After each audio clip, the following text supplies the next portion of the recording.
Well, the Supergirl trailer has finally come, and it's divided the fan base predictably. Twitter is a cesspool right now of either toxic love or toxic hate for this, and we're going to break it all down. You see, first James Gunn released a teaser for the trailer, in which we see Millie Alcock for the first time as Supergirl. She's looking damn good, she's looking nice in that little trench coat. But then people start to notice, wait a minute, is she using a Walkman, just like Peter Quill did? Why is she wearing a trench coat over her supersuit? Is this like Guardians of the Galaxy all over again? Is James Gunn a one-trick pony? What's with this quote? Truth, justice, whatever. It's supposed to be truth. Some people are actually complaining about this. It's supposed to be truth, justice, and the American way. They're shitting all over America. Thanks, James Gunn, you woke bastard. Look at KRYPTON. The KRYPTON looks like crap. Snyder did way better job. Why is Supergirl coming off like as a nihilist with a shitty personality in this? Why is Superman being pissed on? What is going on? I hate Twitter. It's turning me into a misanthrope every single day. I already am one, and this is making it worse. Twitter is filled with the dumbest, low IQ, non-critical thinking skill, degenerate takes I've ever seen in my life. Fuck everyone on there. I need to come in here and give you an objective take. I'm not a Gunn hater. I've been supporting Gunn. I like the Superman movie. It's got problems, don't get me wrong, but I'm supporting Gunn's vision. I'm not a Snyder fan who's hating on him left and right. I feel like I'm objective, all right? You can trust me. We're going to break down the trailer because there's some interesting things that it reveals that I have to touch on. And there's some other things that it reveals that could be a little problematic, but we'll get into it, okay? First, we start off with good old Krypto. We know how James Gunn loves his Krypto, that dog that's everywhere, that's being thrown in our faces every single movie. I really hope this is the last we see of him because it's becoming a shtick at this point. But you know what? Okay, all good. Krypto's fucking around, pissing on a picture of Superman. People were going off on that. It's not that big of a deal, to be honest. This isn't the first time we've seen heroes on the side fuck with or hurl shots at a main hero that people love. Like, this happens all the time. But okay, whatever, fine. We see her. She's waking up from a bender. She's a party girl. She's going to alien clubs and partying at discos. People hate that. Well, why is Supergirl a party girl? This isn't what she's supposed to be. She's supposed to be strong, be hopeful. You guys, I feel like people have forgotten what a character arc is. I'd be very surprised if she stays a drunkard party girl the entire movie. In fact, I'm pretty sure it's part of her arc to move on beyond that and become the hero she needs to be. I'm like 99.8999 million% sure that's what's going to happen. And some people are pretending like they don't know that's what's happening as well, just because they want to hate. But it's okay, fine. We do get some Guardians of the Galaxy kind of shots here and there. All right, there's a lot of it. There are some Gunnisms to this, even though it's not written or directed by him, but it's true. We see the alien disco. We see this. We see a shot of Krypton getting fucking nuked, a laser in the sky, Avengers style, nuking the entire place. I don't know what this is, but it does give me some ideas about what this take on Krypton could be. Because usually when we see Krypton, there's a destabilized core, there's the sun that outside of Krypton is about to explode, there's some natural shit. Maybe they're going with the other kind of storyline where a man-made project, mining or something like that, causes global planetary destruction. And the only question is how or why. They do hint at the idea that politics and wars were involved because she says Krypton didn't die in a day. I'm pretty sure she's hinting on the fact that large-scale battles and politics were causing divides between people and no one could agree on how the fuck to fix Krypton. Similar to the opening of Man of Steel where all this politics caused everything to get fucked up. People are dying. Someone's dead here. Maybe it's Kara's mother or whatever. Politics and war led to the end of Krypton. Maybe Jor-El was a corrupt leader. Alright? Maybe Kara's dad was the good leader, and Jor-El was the bad leader. Who knows? Maybe BRANIAC was influencing the leaders as this artificial intelligence that they could trust and giving them bad advice purposely, as a means to get what he wants, and that caused the destruction of Krypton. That's a cool idea, potentially, if they go that route, which I think they are, because BRANIAC's the next villain for the new Superman movie. Then we get a couple shots of these Guardians of the Galaxy-esque bounty hunters pointing their gun lasers at her. We get this girl who's going to be her sidekick, this kind of buddy cop sidekick that's going to go on an adventure with her. And this, I'll be real, man, characters like this always annoy me in these movies, especially when they're kids. Fucking hope that's not the case with this.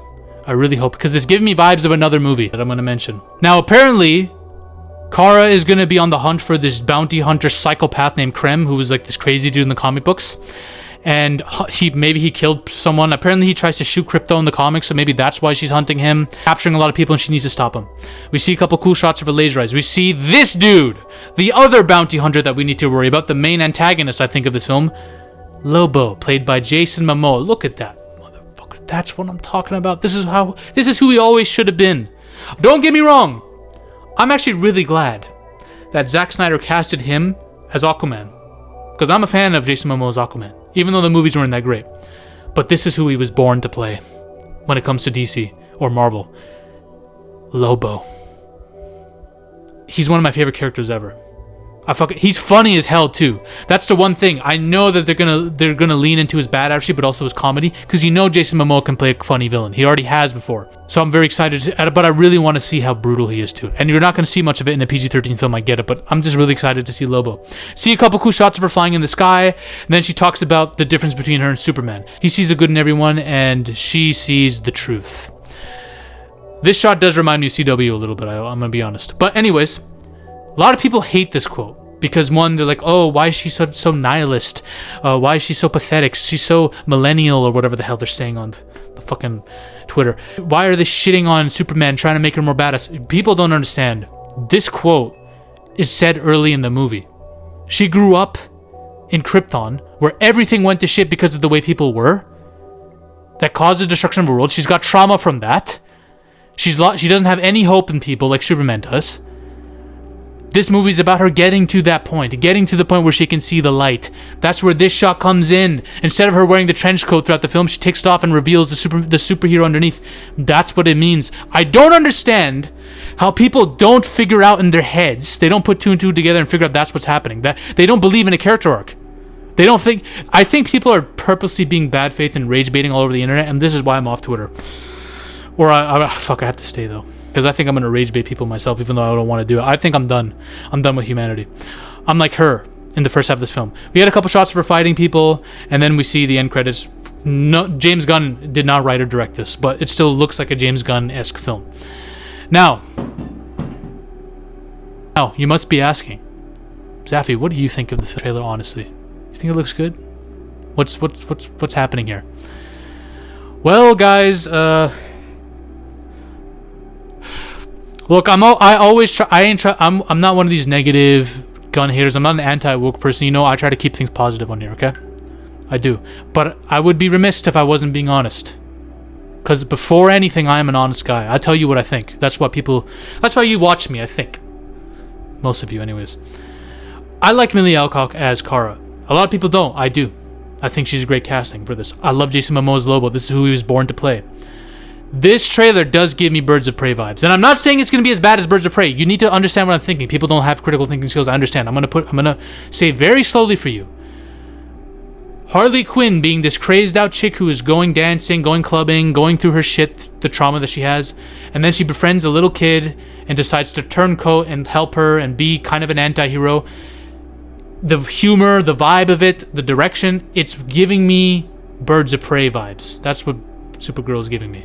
The fact that she has to fight a crazy lunatic killer, you know, as well. And this, like, it's just, I'm not saying that this isn't the only story to have this kind of formula, but you know what I mean? Like, it's just, for a DC comic book film, it's giving me those vibes, which means it's not really a movie that's gonna be for me, you know? Like, I might not enjoy it that much. If I had to give you my full take on this, it looks alright. It looks kind of cool, I guess. It looks cool enough, but it's not something I'm excited to see, rushing out of the theater to see. And part of that is I'm not a big Supergirl fan to begin with. I'm just not.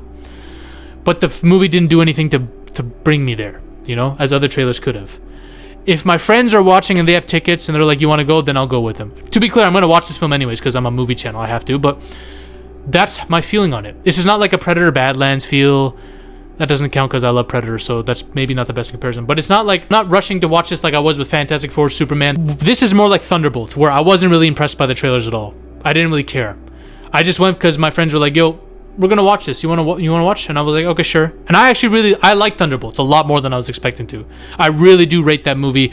It's one of the more enjoyable MCU movies I've seen in their past fucking years of schlop, you know? So this is giving me that vibe. So I hope I come out of the theater with the same kind of reaction. I just don't know. It looks to me. It doesn't look like it's going to do anything for me. It doesn't really look like it's going to convert any more fans over to the DCU than Superman might have done, or that James Gunn already has. I don't think it's going to change the guard in any way. This is how it's always going to be. Gunn haters are going to find every single little shot of this film to nitpick, and they're going to say it's shit. Gunn's universe is shit. This is the death of superhero cinema. Snyder fans are going to continuously compare the visuals of this to Snyder's work. Gunn lovers and fans of this will say it looks peak. It doesn't. It neither looks terrible, like the death of superhero cinema, and it neither looks peak. It's just kind of whatever. People who watched the trailer before it came out publicly, who watched the leaked trailer from an expo or whatever, they were saying this is the worst trailer of all time. It's not. It's just whatever. It's just like it's mid, it's whatever. That's my feeling on it. It looks more like a standard average Disney MCU film in the post-Endgame era, on the better side, but not great or good. You know, that's the vibe it's giving me, with a hint of Birds of Prey. Now, people have asked me on my Discord and some people in the YouTube comments, like, what do you think this movie's gonna be successful for James Gunn's universe at all? Like, some people are comparing it to Doomsday, like they're both the next big MCU feature film projects. Marvel's flopping right now. No one really cares about Doomsday. Could this do well in the box office? Here's my take. Superman did over 600 million worldwide, right? On a budget of like 250 million or something like that. This has a budget of 150, 160 million. That's at least what's estimated. I truly think it'll do between this 360 to 400 million. 400 million max. I don't think it gets close to Superman's numbers, personally. I don't think it has that big of an audience compared to Superman. It's obviously not as big of a brand name. I don't think a lot of people were asking for or cared or were hyped enough about a Supergirl film to begin with.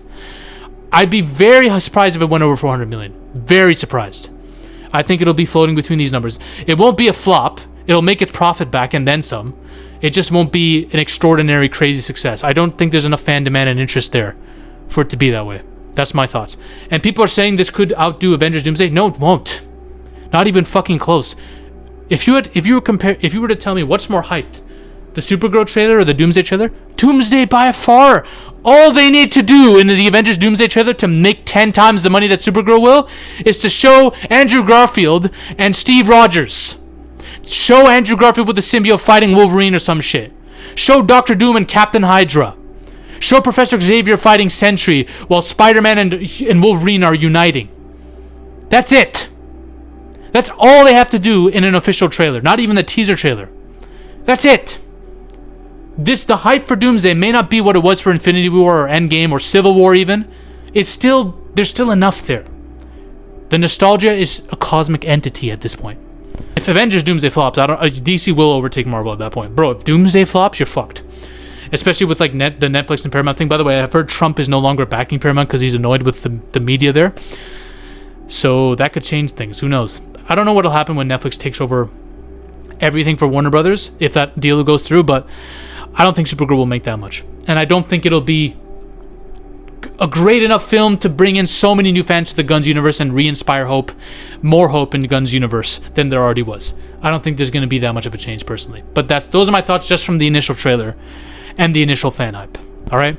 I think it looks whatever. Looks meh. Cool, okay. I might watch it. Might not. I'll probably watch it. But yeah. Those are my thoughts on that. Bye. Ladies and gentlemen, we are on a mission to take over Hollywood. But the army must keep growing. If you want to suggest video topics to me, or talk about your favorite movies or favorite film theories in a community with like-minded individuals, join the Zafy Discord now. Link is in the description and the comment section as well. Join us. This movement is just beginning. We're taking over Hollywood, one coke line at a time.